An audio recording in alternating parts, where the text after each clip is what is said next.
Good morning, everyone. There are worksheets on the welcome desk. The only one that we're going to actually go over in class is the one that says Judges 5, the songs of Deborah and Moses. The others are for your own personal study if you want to use them. One of them, when you read Judges 4, it just shows you how it flows. And then after we get done with Deborah and Barak, we're going to study Gideon. And if you look at that sheet, chapters 6, 7, and 8, it just again shows you how it flows. So you're welcome to look at it and see how organized the chapters are. Or you are welcome to ignore it, and if you have a bird cage, put it underneath so that you don't have to waste newspaper. We are in Judges 5. And it's really a good thing that we have Judges 5 because Judges 4 doesn't really tell us very much about the battle. Oh, by the way, I was waiting to see if Alan was going to get here to say this. I appreciate Alan teaching for me Wednesday. One thing you can count on about Alan is even if he doesn't have time to prepare, he's prepared. And so I appreciate all the work that he did on Wednesday. Now I don't know where he is. Y'all going to have to tell him I bragged on him, okay? Because, I need all of the cookies I can get. You look in Judges chapter 4, and this is what we see about the battle. Verse 15. The Lord threw Sisera, all his charioteers, and all his army into a panic before Barak's assault. It says Sisera left his chariot and fled on foot. Now, how many chariots did Sisera's army have? 900. Do you remember the last time chariots were mentioned in the book of Judges? It was chapter 1, and it said in verse 19, the Lord was with Judah and enabled them to take possession of the hill country, but they could not drive out the people who were living in the valley because those people had iron chariots. Okay, you go to Judges chapter 4, and you look in verse 15, the Lord threw Sisera, all his charioteers, and all of his army into a panic before Barak's assault. And Sisera left his chariot and fled on foot. Does it look like Israel had much of a problem dealing with these chariots in chapter 4? No. As we talked about in chapter 1 when we were looking at that, apparently what was going on was it was fear versus faith. And here we've got them having faith that God is going to help them. Does anybody know how specifically they were able to defeat the 900 chariots? It rained, and it got muddy, and they got marred down. Yeah. Especially the iron chariots. Yeah. Instead of wood chariots. And it rained and rained and rained. We don't learn that in Judges chapter 4, though, do we? We learn it in Judges chapter 5. And that's the second part of the narrative of Deborah and Barak. The first part is prose, chapter 4. The second part is poetry, chapter 5. When you look at Judges, is there any other chapter that has a song in it?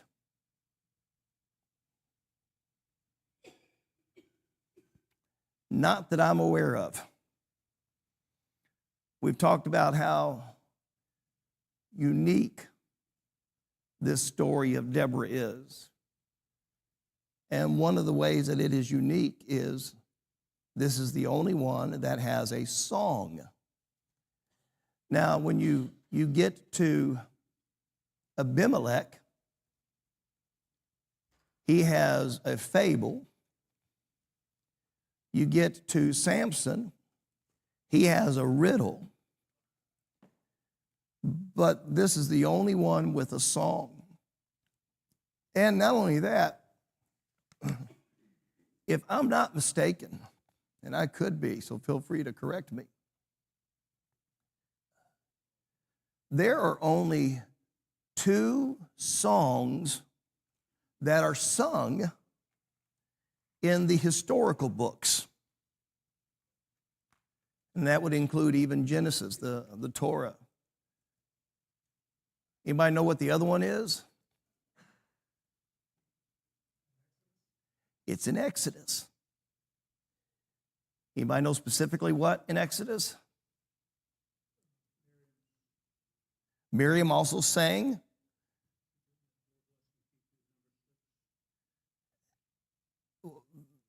I'm sorry, what now?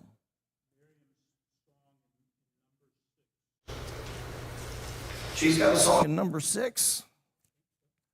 Well, now my notes, I'm going to have to correct them if let's see.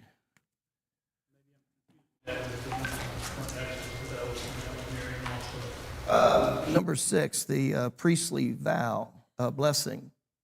The Lord spoke to Moses, tell Aaron and his sons, this is how you are to bless Israelites. You should say to them, may the Lord bless you and protect you. May the Lord make his face shine on you and be gracious to you. May the Lord look with favor on you and give you peace. Is that what you're referring to? Okay. There is a time when Miriam does sing, and it's in Exodus. Anybody know where in Exodus and in reference to what? And Moses is also singing. The Red Sea crossing, Exodus 15. Now, you know I love to see unique aspects of stories and how they relate to one another. And I know you got the book of Psalms, there's songs. You got the Song of Solomon.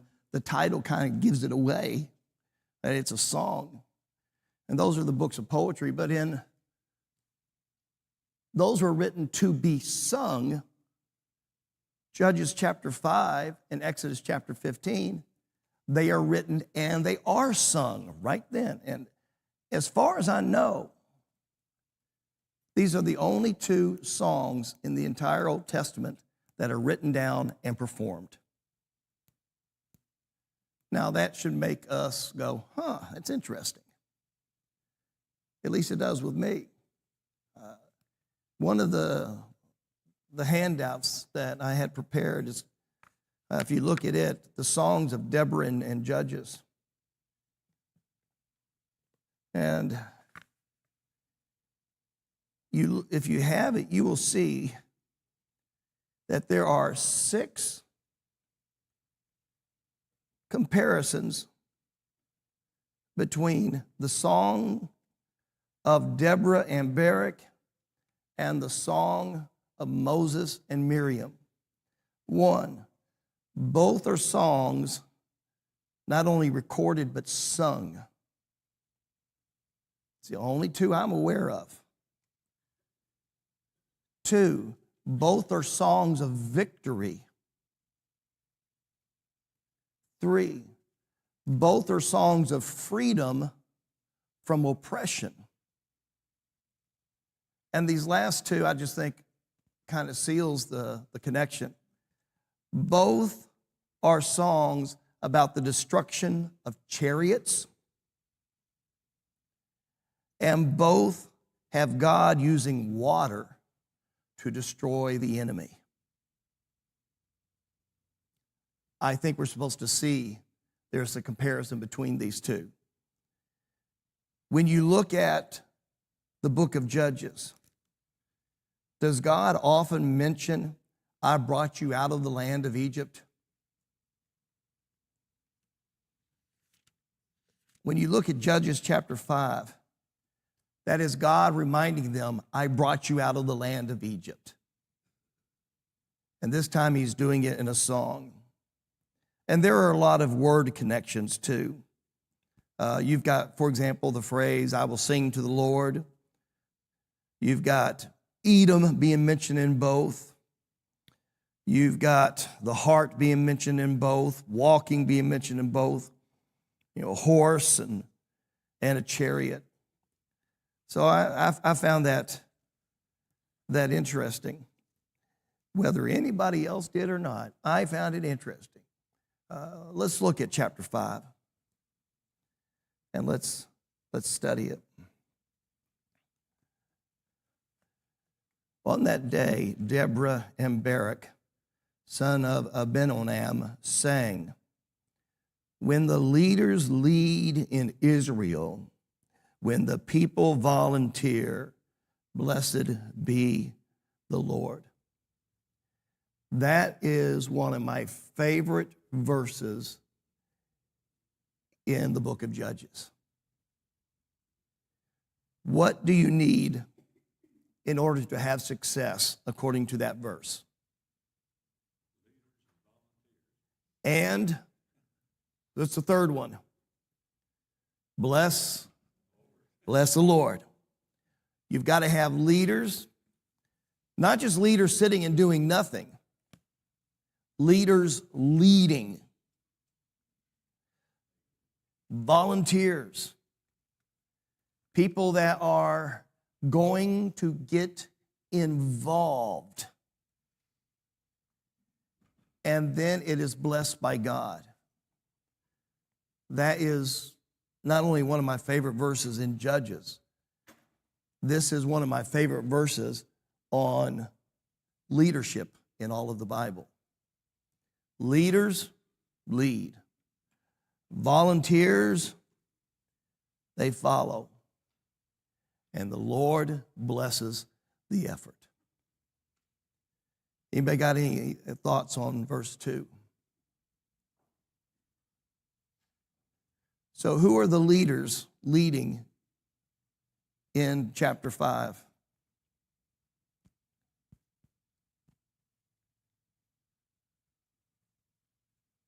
It doesn't name them here, but according to what we've studied, who are the leaders? Deborah and Barak, or Barak, however it is said. I say it both ways, sometimes in the same sentence. Who are the volunteers?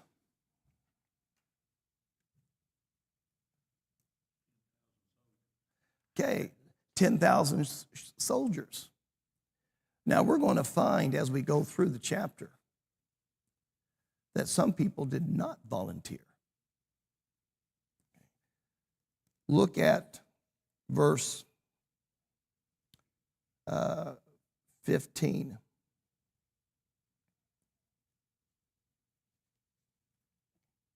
You're going to see some that volunteered, some that did not.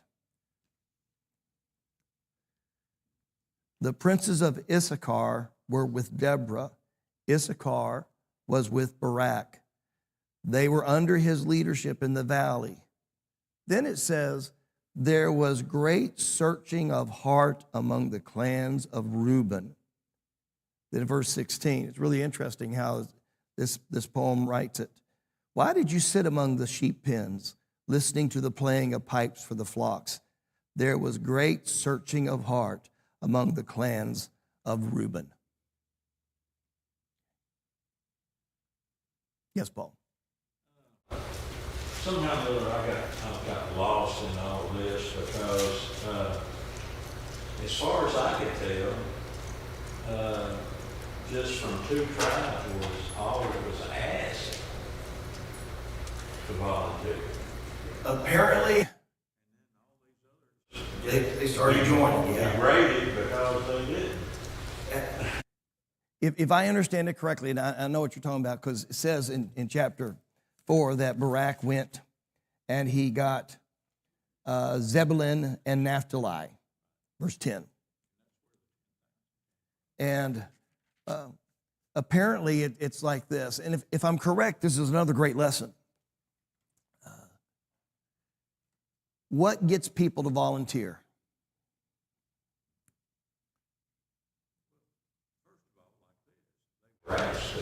Yes. What? Good leaders. Filling the need. There's another one that's really important. If I understand this, again, capital I, capital F.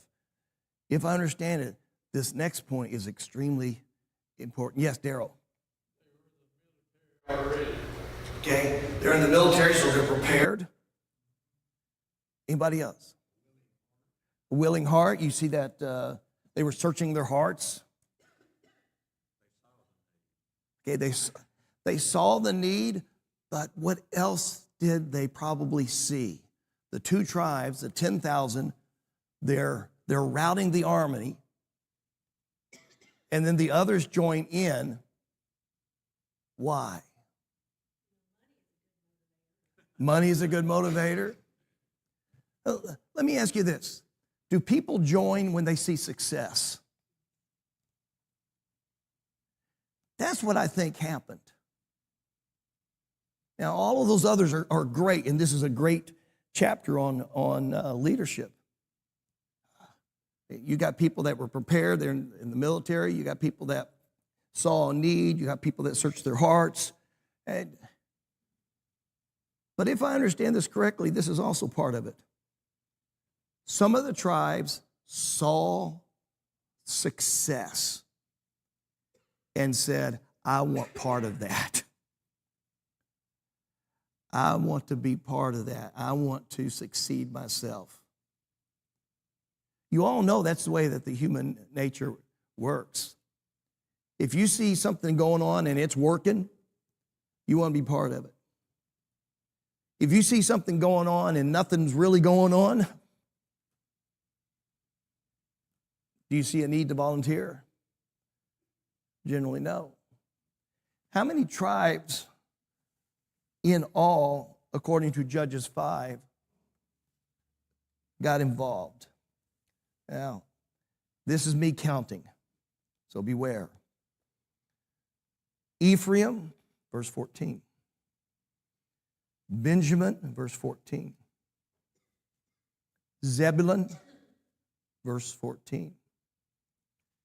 Issachar, verse 15.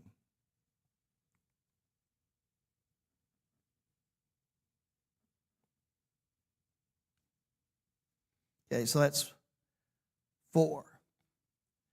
How many tribes did not get involved? There was great searching of hearts. Reuben, 1. Or that's verse 15 and 16. Verse 17, Dan, why did you linger at the ships?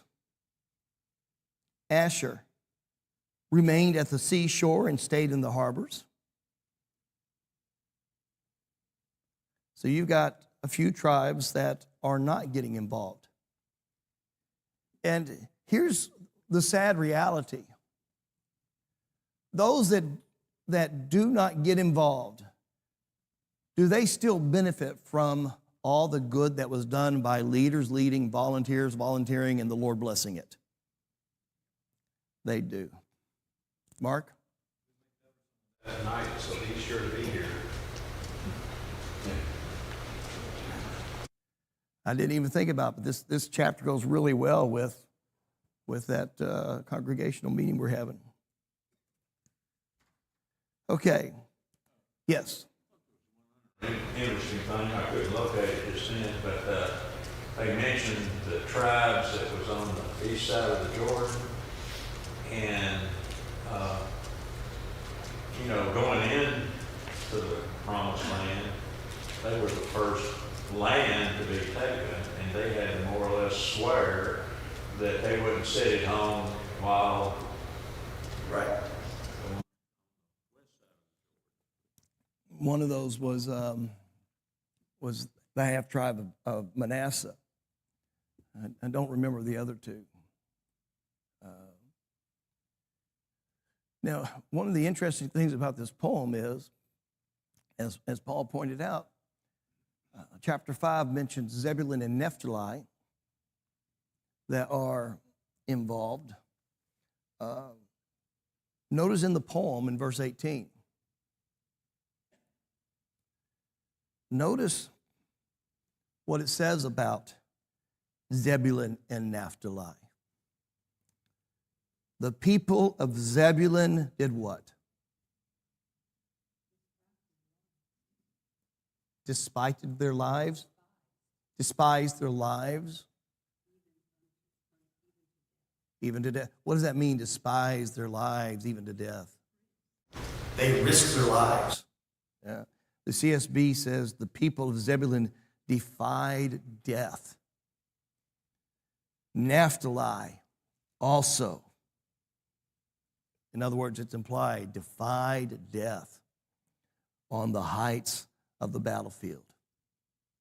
So it appears that Zebulun and Naphtali probably did the majority of the dangerous fighting.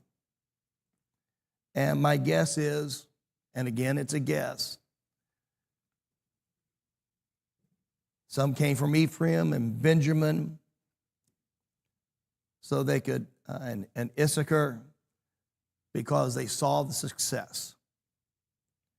So chapter 5 in this poem, we're learning a lot about how to succeed. You need leaders that lead. You need volunteers that are volunteering. You need the Lord blessing it. And we also see motivation, being asked and seeing success. Mark. If you go back to chapter 4, verse 6, it was Naphtali and Zebulun that the Lord said, as per Deborah the prophetess, what she told Barak was, that's just what I'm going to call it, that that's where he was to get those, gather up those 10,000 soldiers. So the Lord was in it from the very beginning, as He always is, as long as the people are with Him. And then, as I said, my guess is the others saw the success of the 10,000 and they joined in. But not everybody did. But those that didn't still will benefit from the fruit of those that led and those that volunteered. Okay, let's look at verse 3. Yes, Daryl. This is Israel, and there was 12 tribes that come to Israel. Correct. All right. And you said 4 tribes went and did the fighting, and then there's 3 tribes that didn't do nothing. So what did the other tribes? Well, one tribe was just judges, weren't they? No, one tribe was just priests. Yeah. And Levites. It doesn't say. My guess is. Promised land for all of them. Yes, it was. So the Lord was involved before they even took possession of the land. He promised it to them. The only way they were able to get possession of the land was because of the Lord. They had to ask the Lord to help them to fight this battle. Did they have doubt or Often. For example, chapter 1, it says Judah, who generally was successful in the book of Judges, could not drive out people because of the chariots. They had doubt or fear. And then in Judges 5, we see that there's a lot of faith because the leaders are leading and the volunteers are volunteering. And then the Lord blesses their efforts, and they're able to defeat 900 iron chariots, which is amazing. And when you find out how the Lord does it, it's even more amazing. Let's keep going. Listen, kings, pay attention, princes. This is Hebrew parallelism, where it says the same thing in different ways. I will sing to the Lord. That's one of the phrases that is also found in the Song of Moses in Exodus 15, verse 1.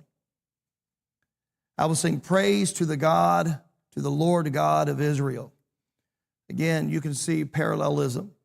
And then this type of parallelism, you see that it is adding to it. I will sing to the Lord. I will sing praise to the Lord God of Israel.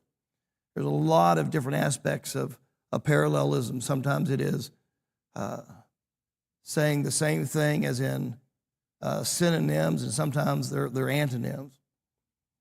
Lord, when you came from Seir, for some reason it's mentioning Seir. Seir was where? Edom, that's right. And why they're saying he's coming from Edom? Where does God normally come from when you look in the Old Testament? Mount Sinai, right? Or Jerusalem. But he's coming from Seir. When you marched from the fields of Edom. Again, I don't know why she's mentioning Seir and Edom, but guess what? Edom is one of the words that is in this song and also in Moses' song. So maybe it's mentioned just so that people will say, hey, compare these two. These are both songs of victory. These are both songs of freedom from oppression. These are both songs that have a male leader and a female prophetess. These are both songs of the destruction of chariots, and these are both songs using water to destroy the enemy. See that this is a reminder. This poem is, I freed you from Egyptian slavery. It is often said, I've got 1, 2, 3, 4, 5, 6, 7, 8, 9. I've got 9 times it is recorded in Judges. It's not said here, but it's saying here in a way. The earth trembled, the skies poured rain, and the clouds poured water. The mountains melted before the Lord, even Sinai before the Lord, the God of Israel. We now have how they were able to defeat the chariots. What did God do? Oh, he poured so much water that those chariots got stuck in the mud, basically. What do you think the phrase, the mountains melted, what do you think that means? That's what I think it is too. It is so much rain that is pouring down that the mountains are melting, landslides, that the valley is just becoming a huge mess. And you've got these 900 chariots and they can't do anything. What does, and we learned this in chapter 4, what does Sisera do? Yeah, he just, I'm leaving that behind. It was totally useless. So this is how God did it. Now, we know that, that Sisera and the army that he was in charge of, they had a superior army. Israel did not win because of human strength. But they would not have won without humans participating. That's an important lesson. This is, I'll get you just a second, Mark. This is providential grace, people. Bringing down the rain at the right time. Providential God provided the rain. They won the battle because of providential grace. Mark. Verse 4 in ESV, it says that when it's talking about the earth, it says there, the earth trembled and the heavens dropped. And yes, the clouds dropped water. Verse 5 says the mountains quake before the Lord. If you've ever been in an earthquake and then all of a sudden you're really startled, when that's going on, you don't know what's about to take place, and your surroundings you become very vulnerable at that point. And if the Lord wanted to shake Sisera in his boots, if you will, that's a good way to do it. And then all of a sudden, in chaos and confusion, that startles people and they don't know, they lose their strength in battle. You look in chapter 4, and it says, let's see,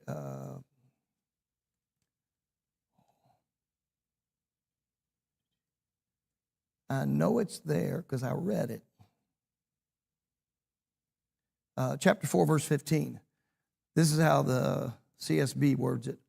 The Lord threw Sisera, all his charioteers, and all his army into a panic. That's what you were talking about, Mark. A panic before Barak's assault. Yes. Chapter 4? Yes. Oh, mine sounds way different. Still the same, I guess. My 15 says that at Barak's advance, the Lord routed Sisera and all his chariots and army by the sword, and Sisera got down from his chariot and fled on foot. Sound a little different. Yeah, the word routed versus the word panic. I don't know which one. It's almost as if it's cause and effect. The cause is panic. The effect is routing. And it was, yes. Yeah, this is also a good example of faith being demonstrated by works. Absolutely. Instead of just being faith only saves, you've got to have some works to demonstrate faith. They would not have won without God and his providential grace, but they also would not have won without practical grace. That is, did they have to fight themselves? They did. They had to get involved. Now, Mark, you talked about, all the confusion. I'm going to admit my ignorance on this, but I'll tell you what I think it is. If there was an earthquake going on, the earth trembled. I think I would rather be on the ground than in a chariot. I don't know. I'm just thinking in a chariot, you've got the horses you have to deal with. You've got, the chariot itself going back and forth. I think I might just get on the ground and squat. That might be the safest thing to do. Okay, we have a surprise in verse 6. Who's the first person mentioned in verse 6? Shamgar. Who is Shamgar? Well, maybe not only a prior judge. We see him in chapter 3 and verse 31, and he was very successful, striking down 600 Philistines with a cattle prod. Maybe he's still alive. I don't know. Since these judges are not kings, I'm not sure that it would be problematic for their works to overlap, especially if, unlike kings who were over the entire territory, judges emphasize particular areas. So it could be that Shamgar is still involved, or it could be that this is talking about the past. Your hands up, Frank? Okay.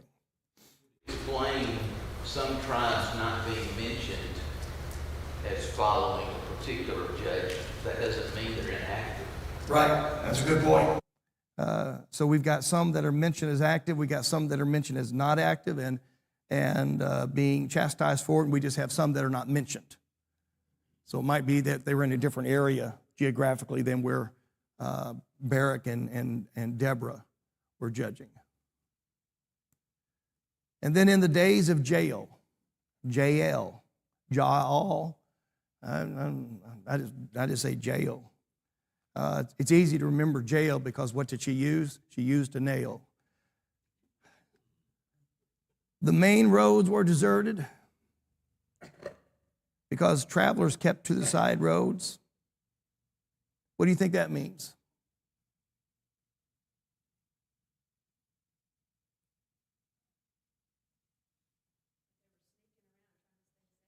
Yeah, probably that's what it is. Yeah.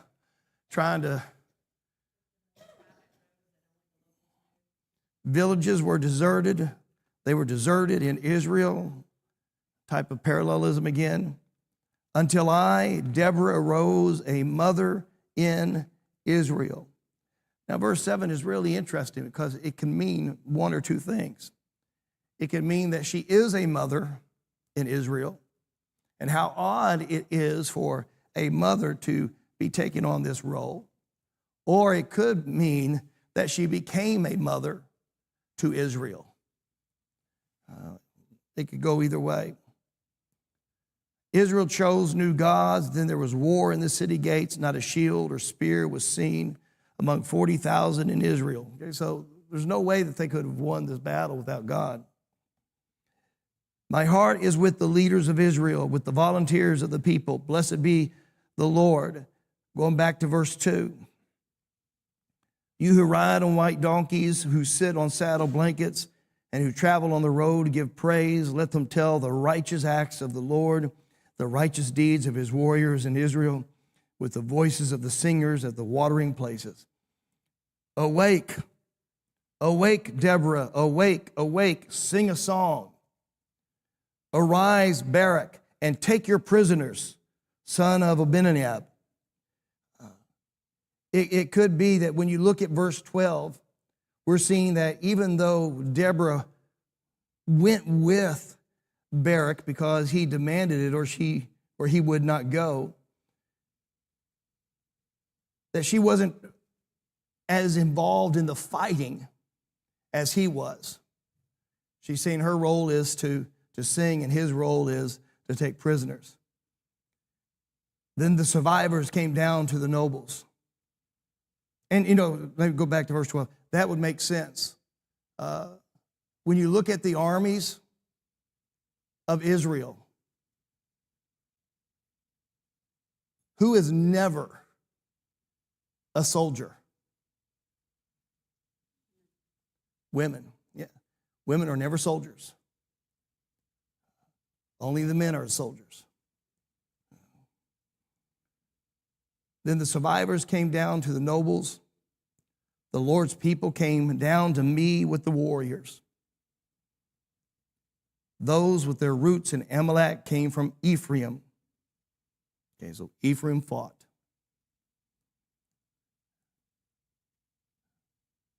I did some research and I couldn't find one consistent answer, but some said that Barak was from the tribe of Ephraim. Others said from Naphtali.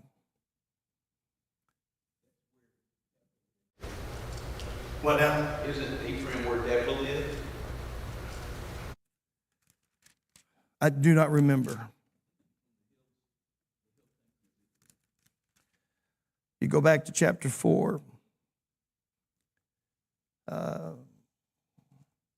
Yes, in the hill country of Ephraim. Thank you. Those with their roots in Amalek came from Ephraim. So Ephraim got involved. Benjamin came with your people after you. So that's 2 tribes in addition to the original 2. So now we're up to 4 tribes. And those who carry a marshal's staff came from Zebulun. That was one of the original tribes. The princes of Issachar, so now we're up to 5 tribes that got involved, were with Deborah. Issachar was with Barak. They were under his leadership in the valley. And that is another way of saying when the leaders lead and the people volunteer. And I just find 15 and 16 fascinating. One is because it is repeated, and two, the language itself. The CSB says concerning Reuben, there was great searching of heart among the clans of Reuben. Why did you sit among the sheep pens, listening to the playing of pipes for the flocks? There was great searching of heart among the clans of Reuben. What do you think that phrase means? There was great searching of heart.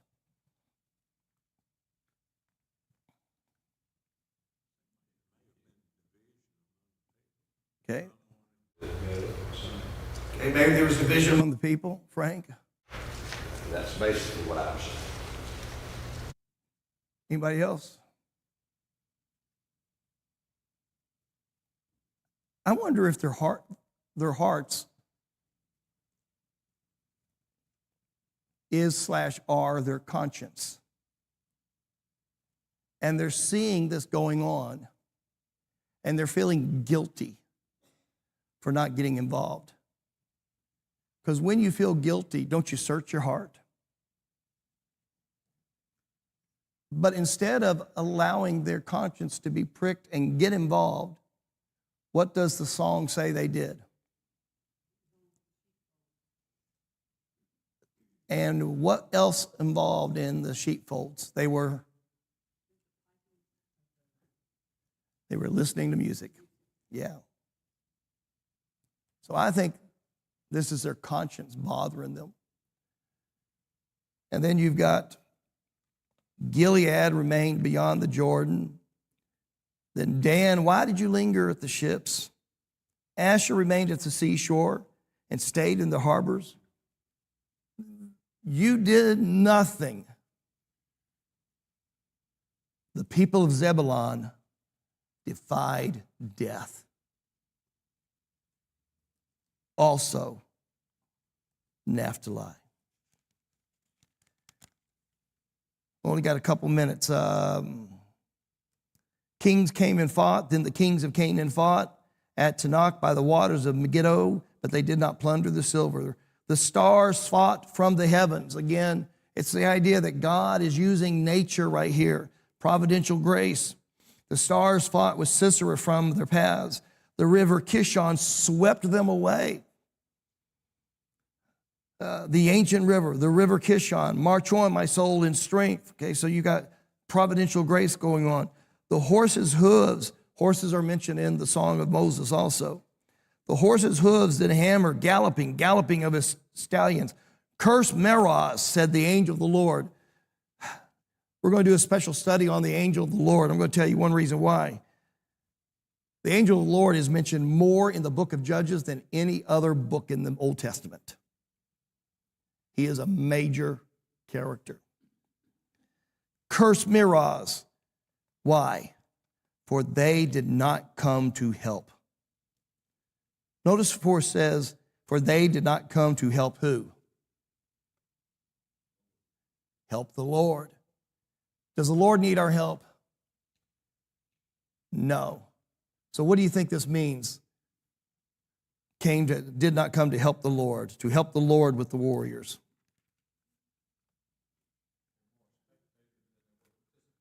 Yeah. God forms a partnership with us. Jael is most blessed of women, the wife of Heber the Kenite. She is most blessed among tent-dwelling women. We know that she is the one that got the honor, as it says, or fame in Judges chapter 4, because Barak told Deborah, I will not go unless you go. And Deborah says, okay, I will go, but you will not get the honor of killing Sisera. Thank you. I love this. It's recounting it, but try to picture in your mind. You put the two chapters together. Sisera is either under a rug or under a blanket. Correct? Your version said one or the other. She doesn't give him water. She gives him what? Warm milk. What will warm milk do? Make you sleepy. Does he fall asleep? Okay. This is what I've got in my mind. Picture somebody under a blanket drinking warm milk and taking a nap. Who do you think of?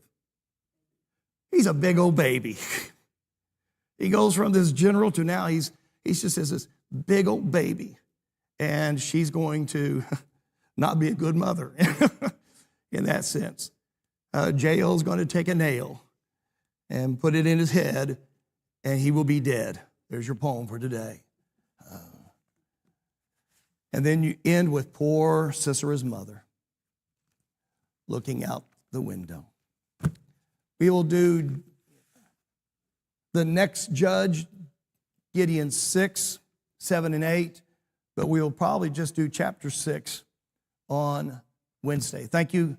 And Alan, you weren't here earlier. I thank them for your teaching and the fact that even when you don't have time to be prepared, you're already prepared.